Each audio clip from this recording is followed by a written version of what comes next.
Welcome back, everybody. Hi, YouTube. If you don't know who we are, I'm Zach. I'm Matt. And this is Z&M Off-Road. Today, we do not have any kind of wheeling for you. We are actually scouting out a ride we're doing next weekend that you guys will see, but it's more of a stock ride that we're doing for our club's Easter ride slash cookout that we're doing. So rather than you getting 2 videos of that ride, we figured while we're scouting it out, we'll answer some questions that we've either gotten on the channel or we've just been asked by various people, beginner drivers and whatnot, of our off-roading 4x4 etiquette, things that we follow, things that we do and whatnot. So we thought it'd be fun to answer those questions for you guys and just give you our opinion on all this stuff. So yeah, let's see what we can get into. All right, so why do we air down? When off-roading, we'll usually do it pretty much from mostly any stock ride all the way up to all of our modified rides and whatnot. The reason we air down is you get a bigger footprint of your tire. When you go from road pressure down to off-road pressure, the tire is going to have more contact on the ground, and it's also a more comfortable ride. You got more cushion when you're going over things, but the big reasoning is you have a bigger footprint on your tire. So rather than running up on a rock, your tire is now essentially grabbing the rock and pulling it. Mm-hmm. Got anything else to add to that one? It just adds a lot more traction to your wheeling and ride. Yeah, like so for a lot of beginners and whatnot, we'll recommend airing down to about 15 PSI. Matt and I are down to around 8 PSI when we air down, but we also have bead locks. Bead locks, you're pinching one of the beads on the tire. Essentially, that's why they call it bead lock. So we're able to air down a little bit more, and it's not going to cause the beads separate from the wheel. So just depending on how experienced you are versus what all you're doing, that's how you kind of determine what you want to go to. Like I said, we go down to 8, and then we'll tell people usually between 12 to 15 is probably good enough. Mm-hmm. We're not doing anything crazy enough most of the time for anyone to need something. If it ever gets to the point where we need to, we'll just drop them down probably to 5. Yeah. If we ever need to, but until then, everything's good. Yep. Next is disconnecting our sway bars. So when we disconnect our sway bars, both of us have JKS quick disconnects.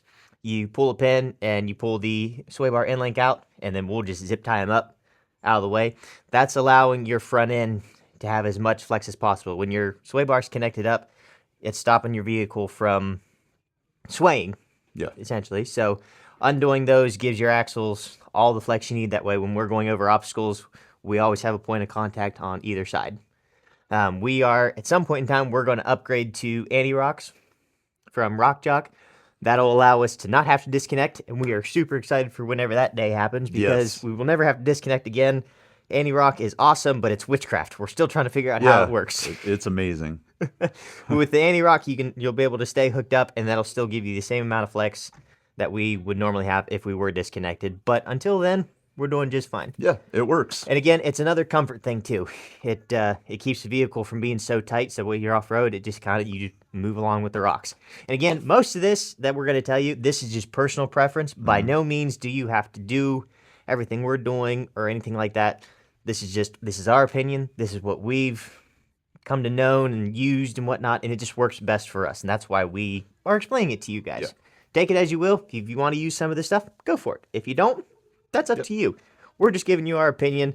So let us know down below what all you're doing. Yeah. We may use it. Exactly. All right, here's a quick look at what we mean about the JKS.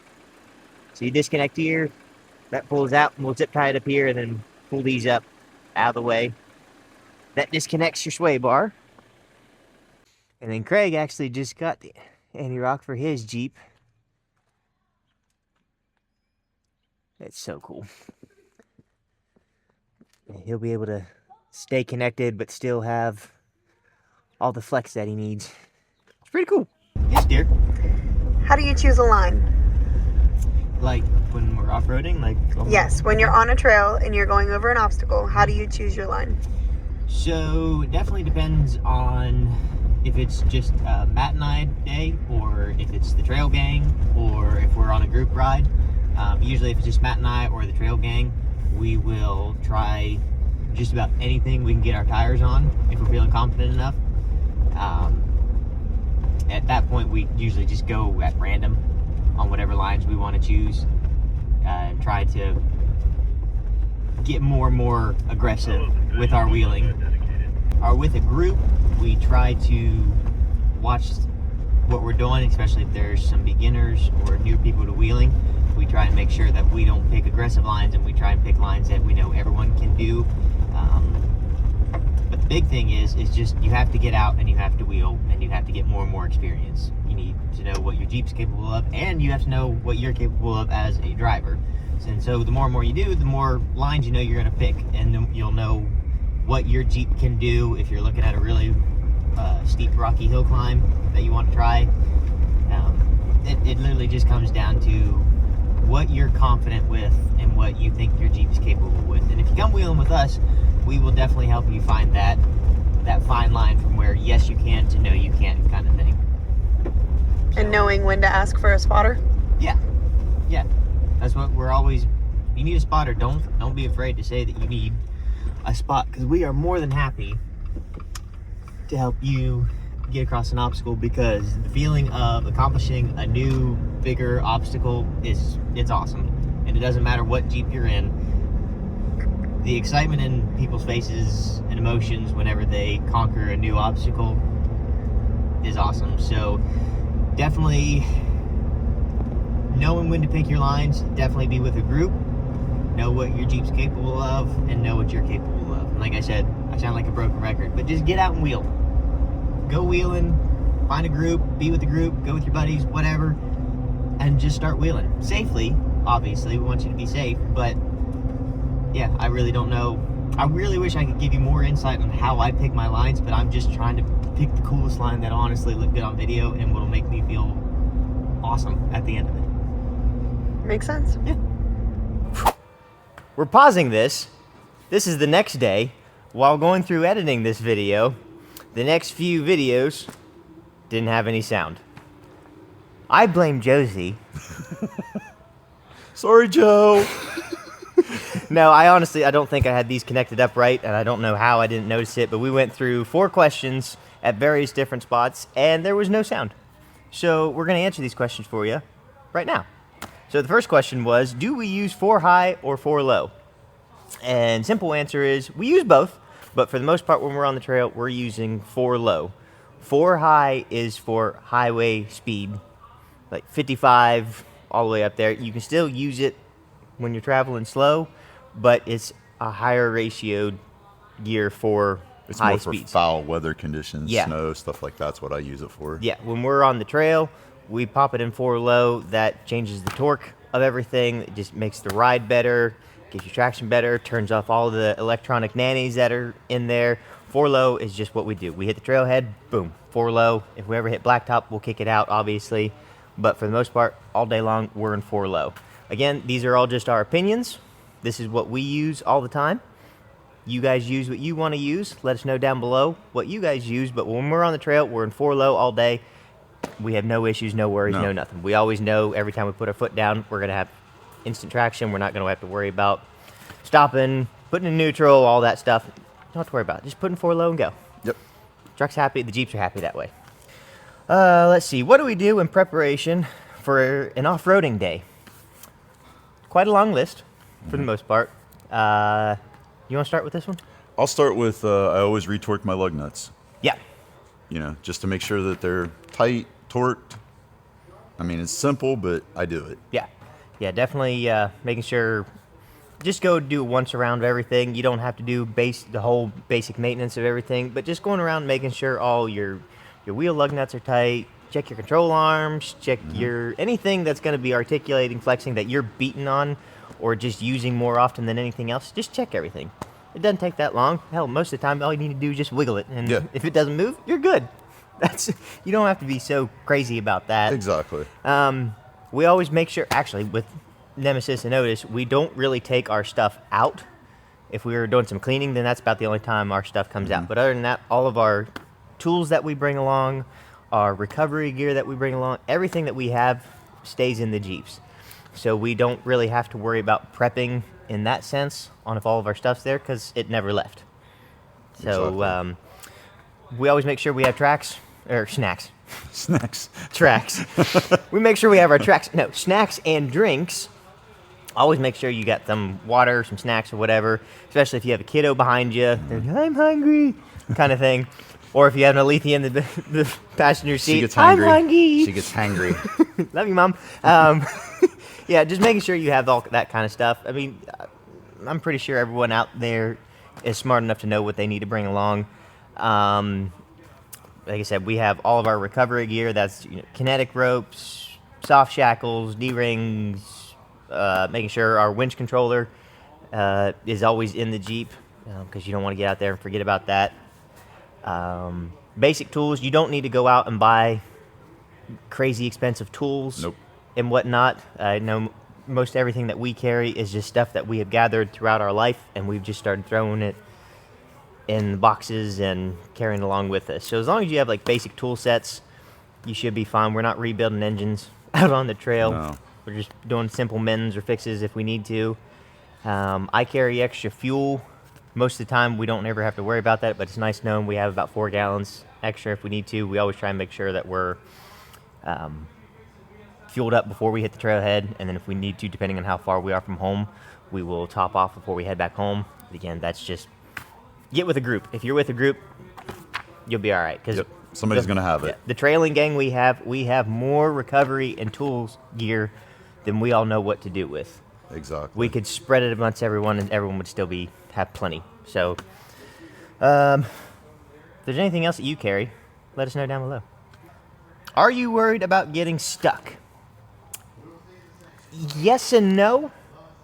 I wouldn't say worried. I'd say prepared. Yes, we are prepared to get stuck. Whether that's mud or rock, we are definitely, it's in the back of our heads all the time. More or less nowadays, rock. Most everything we go through, all There's of our gonna be trails some have mud. mud. That's We're just East what it Coast. is. That's the way it is. Yeah, East Coast wheeling has mud. We're not looking to go through deep mud holes. If we can avoid the deep stuff, we're not mud boggers. No. We want to be rock crawlers. So that's in the back of our head, but if we can avoid the deep mud, yeah, we'll try to, but our problem that we want to deal with is being turtled on a rock. That's what we're more concerned about more than anything, but I wouldn't say we're worried about it. We're definitely prepared. Yeah. In the long run. Like I said, all of our gear and stuff that we have, everything that we're carrying is to get us out of a sticky situation or help someone else get out of a sticky situation. Exactly. Like the rear winch we just installed on Nemesis. We probably won't use it that often, but it's there in case we need to pull someone that's behind me that either can't winch up themselves or doesn't have a winch. I don't have to turn around on the trailhead or pull out the kinetic rope. I just yank the line out, hook up to them, and we can pull them. It's just small things like that. Definitely something that you shouldn't. If you aren't worried about getting stuck in any sort of way, you probably should be. Like, I'm not saying that you're the expert and whatnot, or whoever you are, but definitely should be something you should be concerned about. And just don't ever wheel alone. Yes. That's ever. also another opinion of ours. Find a buddy, find a group. Don't wheel alone. If you know you're going to wheel alone, don't go off and do something crazy or go out somewhere where Exactly. you might get stuck. Because you get stuck by yourself and you don't have a winch, you don't have the supplies to pull yourself out or anything like that. Not great.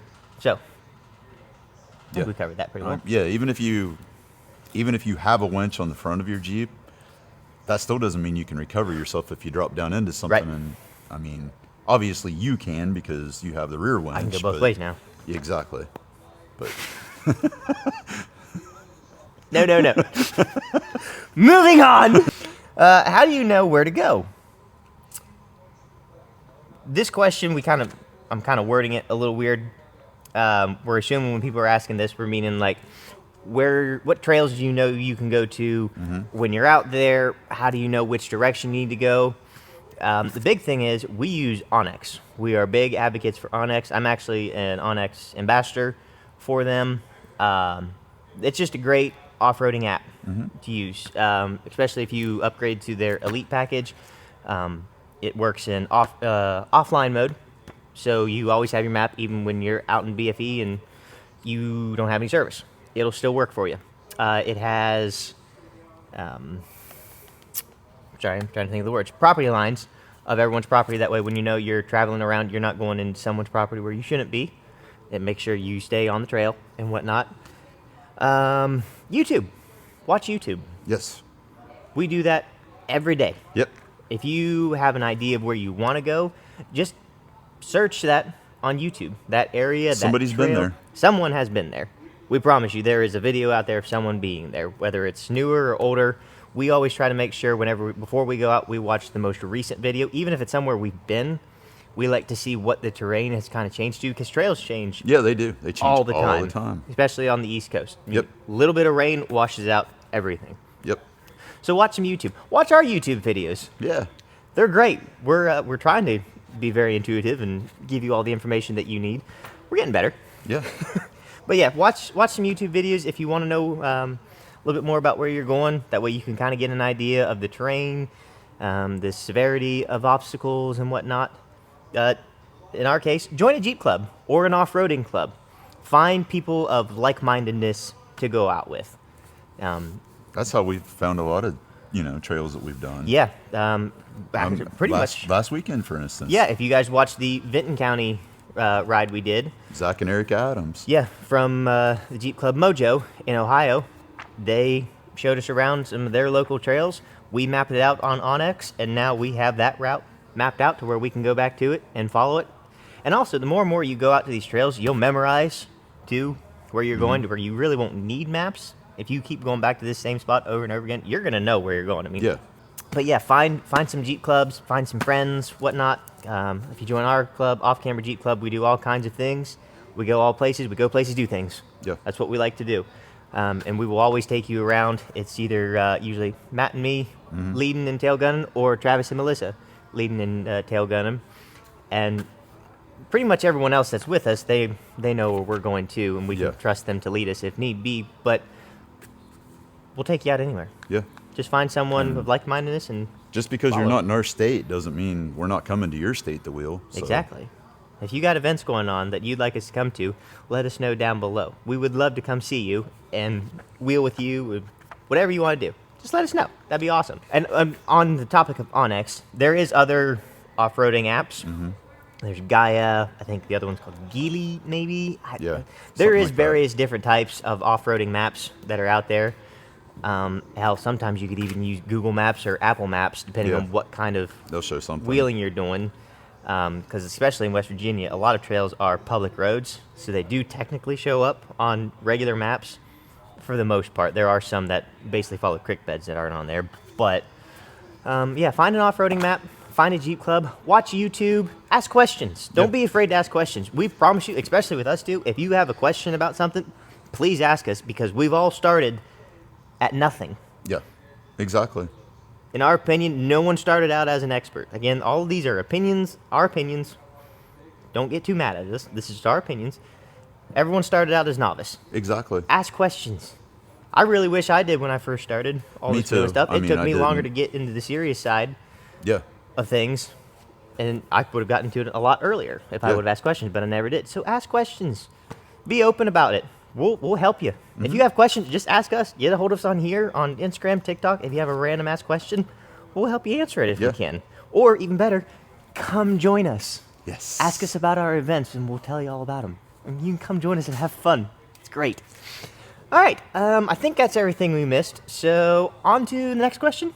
Sure. Hey, boys. Yes, dear. Yes, What's Joe. your slogan? Pick up all your trash. Keep your tires on the trail. And why do we say that? Well, we say that for one, pick up your trash. That's just our number one thing. If you leave trash out on the trail, your words we can't say on YouTube. And I mean, we say keep your tires on the trail because, you don't want to be going through the woods tearing up someone else's property or whatever. Stay on the trail, so we have these trails to use. Yeah. We, our biggest thing is we tread lightly, pack in, pack out, pick up all your trash. I mean, if you bring it out on the trail, you better take it out with you, too. These trails are, I don't know what the word I'm looking for is, but that it's Sacred ground. Sacred ground. It's sacred ground, yeah. With the powers that be are letting us be out on these trails and whatnot, and if we're trashing them, one of these days, we're not going to be able to go out on them. So if you're out on the trail, pick up your trash, and like Matt said, keeping your tires on the trail. Don't make your own route. Nope. Stay on the trail. That's another thing. If you start making your own route, they're going to close those routes down too. There's a designated area for you to wheel. Stay on that trail. Don't go, a couple miles off in that direction just for willy-nillies. That's not what it's there for.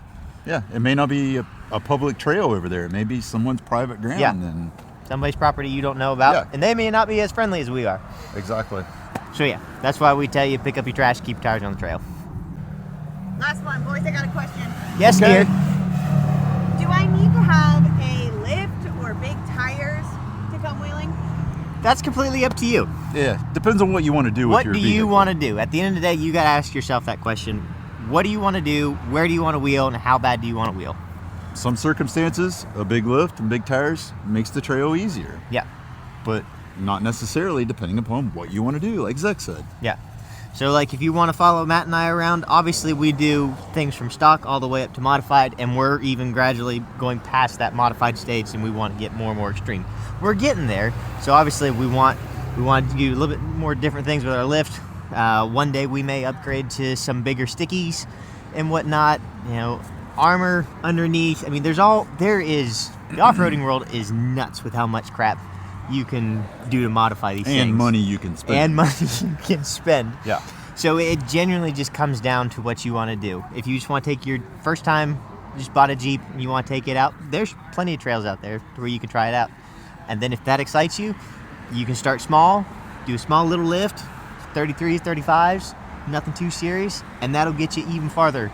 And then, like we've said before, find a friend group, find a Jeep club, just find out whatever you want to do. We're not saying you have to go extreme, but if you want to do a little bit more, then yeah, modify a little bit, but you don't have to. As long as you're out there wheeling, that's all that matters at the end of the day. Do what makes you happy. Exactly. If you're wheeling, Yep. that's fine by us.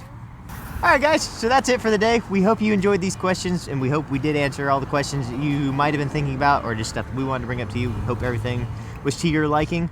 We kind of enjoyed this. This was kind of fun. Yeah, it was Doing a little neat. Q&A for you guys. If you have any other questions, leave them down below, and we'll try and answer them as best we can of anything. And we got that guy again. Got to get Joe in the picture, as always. But like we've said before in the past couple videos, we are on our way to 500 subscribers by August. So if you haven't yet, hit that subscribe button. Do it. It's really cool here. We do a lot of fun things, Yeah. and there's so many cool things coming And this we year. love having you guys here. Exactly. And by the end of the year, 1,000 subscribers would be awesome, if not more. So hit that subscribe button, please. Do you got anything else today? I do not. Alrighty then. So I don't know. The schedule with how videos are coming out. I'm not sure when this one's going out versus what we're doing next or whatnot. So again, if you're subscribed, hit that bell and you'll be able to know what's coming next. Because honestly, at this moment in time, I don't know what's coming next. Hopefully more wheeling videos. We do know we got a bunch of that coming out for you, so keep an eye out for that. But if you don't got anything else, pick up all your trash, guys. Keep your tires on the trail. And we'll see you next time.